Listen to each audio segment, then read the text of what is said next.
News just in now. You'd recall during the Commission of Inquiry into State Capture, that sitting, there were several witnesses that had come forward implicating several persons relating to state capture in South Africa. You'd remember Athol Williams, who had given a testimony regarding the South African Revenue Service, implicating about 39 persons. A letter that has just been issued now, a public statement from him, indicates that he's been forced to leave South Africa on the 1st of November, which was election day. He hugged every single member of his family, he says, and decided to board a flight leaving South Africa. He says that he now knows that his government here in South Africa has offered him no protection after him having acted in what he says is in the public interest, as what his disturbing reality became. He said it implicated 39 parties in his testimony, so threats could have come from many places. He says that he received warnings from trusted allies and a civil society organization about a coordinated effort, he says, against him. And he took the sad step to leave home again without any help. During the course of this letter as well, he also brings up the case of Babita Diakaran. You'd remember she was the whistleblower in the Gauteng whistleblower story, in which he cites there as well, following her murder. Then he feels that it is time for him to leave South Africa. He says he's spoken up continuously about injustices in his country and taken action where he could. He says rather than receive support, he faced alienation and abandonment by corporate South Africa. And he also lists quite a number of places where he says he felt abandoned, including some of his friends.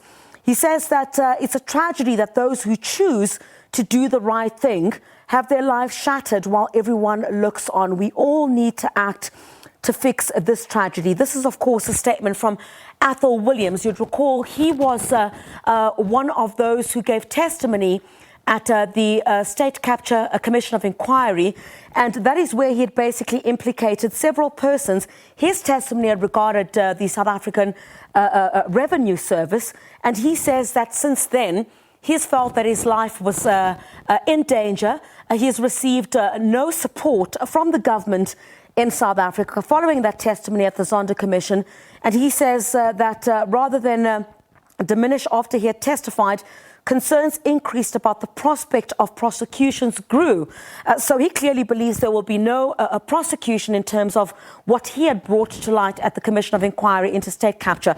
I'll just read this other part where he says, after Babita Diakaran was assassinated, concerns spiked because it showed that authorities were choosing not to proactively protect whistleblowers. And certainly this is a conversation in South Africa that has been held about the protection of whistleblowers in South Africa, those who come forward with information regarding state capture or any wrongful doing in any institutions in the country where money has otherwise been used for other deeds other than what they've been allocated for.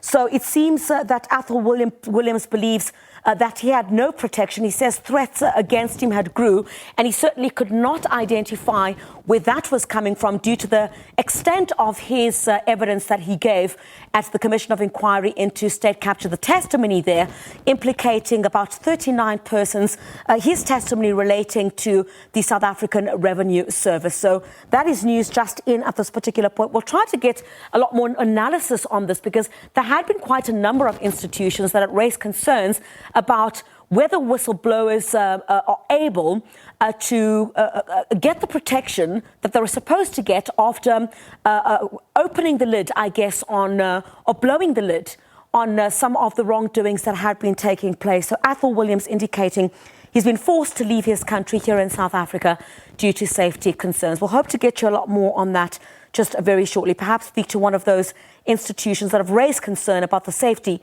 of whistleblowers. Let's go to the story now.